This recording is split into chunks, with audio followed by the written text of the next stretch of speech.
Image copyright EPA image caption. More than 60% of civilian deaths have been the result of state-isled air strikes. The UN says Yemen, one of the Arab world's poorest countries, has been devastated by a war between forces loyal to the internationally recognized government of President Abdrabbuh Mansur Hadi and those allied to the Houthi rebel movement. More than 8,600 people have been killed and 49,000 injured since March 2015, many of them in air strikes by a state-isled multinational coalition that backs the president. The conflict and the blockade imposed by the coalition have also left 20 million people in need of humanitarian assistance and created the world's largest food security emergency. How did the war start? Image caption. Houthi rebel fighters entered Sana'a in September 2014 and took control in January 2015. The conflict has its roots in the failure of a political transition supposed to bring stability to Yemen following an uprising that forced its longtime authoritarian president, Ali Abdullah Saleh, to hand over power to Mr. Hadi, his deputy. In 2011, Mr. Hadi struggled to deal with a variety of problems, including attacks by Al-Qaeda, a separatist movement in the south, the continuing loyalty of many military officers to Mr. Saleh, as well as corruption, unemployment and food insecurity. Image caption. Ali Abdullah Saleh was forced to hand over the presidency after an uprising in 2011. The Houthi movement, which champions Yemen's Zaidi Shia Muslim minority and fought a series of rebellions against Mr. Saleh during the previous decade, took advantage of the new president's weakness by taking control of their northern heartland of Saida province and neighboring areas. Disillusioned with the transition, many ordinary Yemenis including Sunnis supported the Houthis, and in September 2014 they entered the capital, Sana'a, setting up street camps and roadblocks. In January 2015, the Houthis reinforced their takeover of Sana'a, surrounding the presidential palace and other key points and effectively placing Mr. Hadi and his cabinet ministers under house arrest. The president escaped to the southern port city of Aden the following month.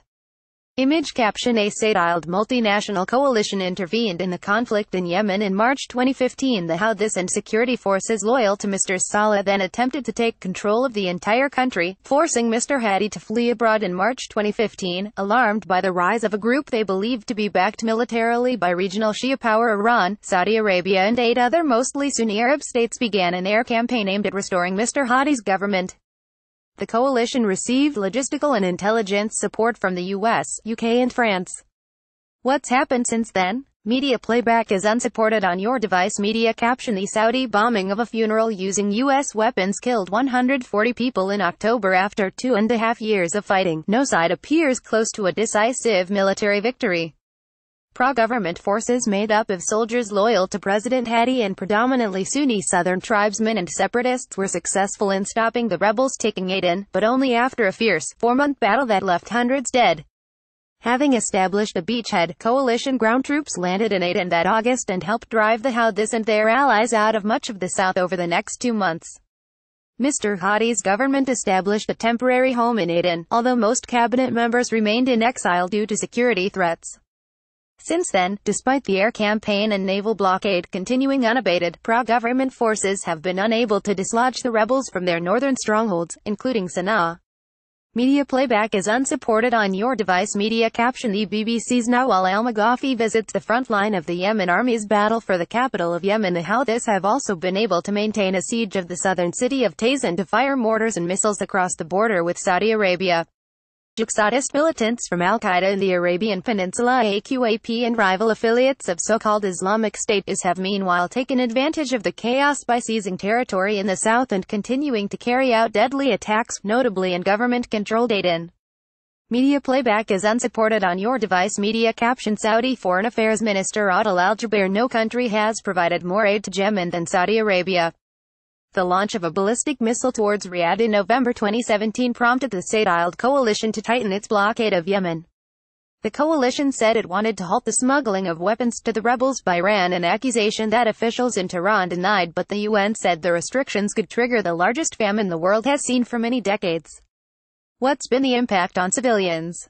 Media playback is unsupported on your device. Media caption. Watch what happened to Salim. Civilians have borne the brunt of the fighting and repeatedly been the victims of what UN Human Rights Council has called unrelenting violations of international humanitarian law. By the 29th of October 2017, at least 5,159 civilians, more than 20% of them children, had been killed and 8,761 others injured, according to the UN.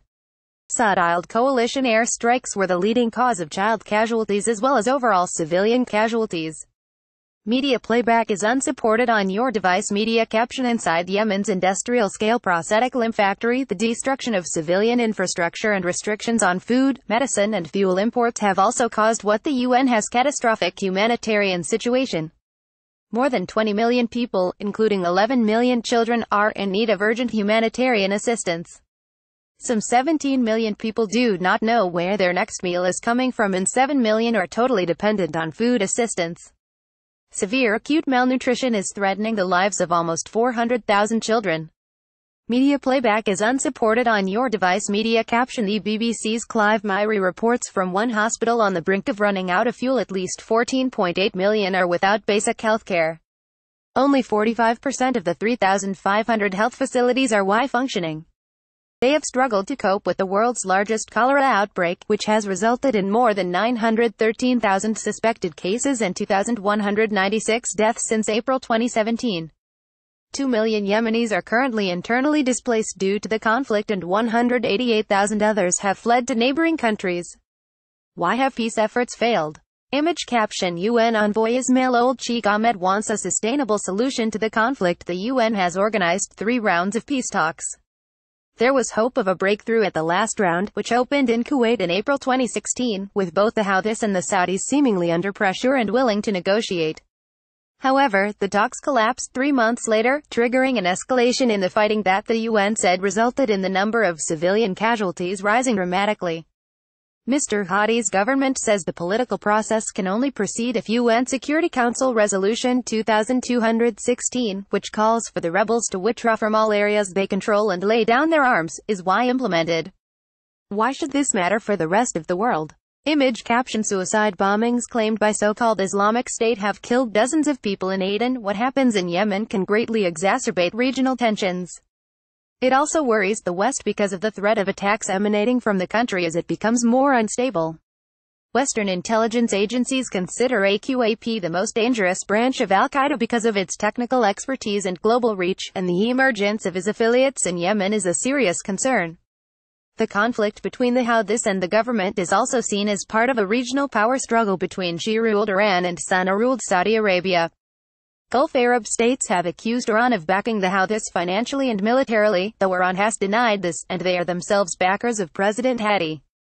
Yemen is strategically important because it sits on the Bab al-Mandab Strait, a narrow waterway linking the Red Sea with the Gulf of Aden, through which much of the world's oil shipments pass.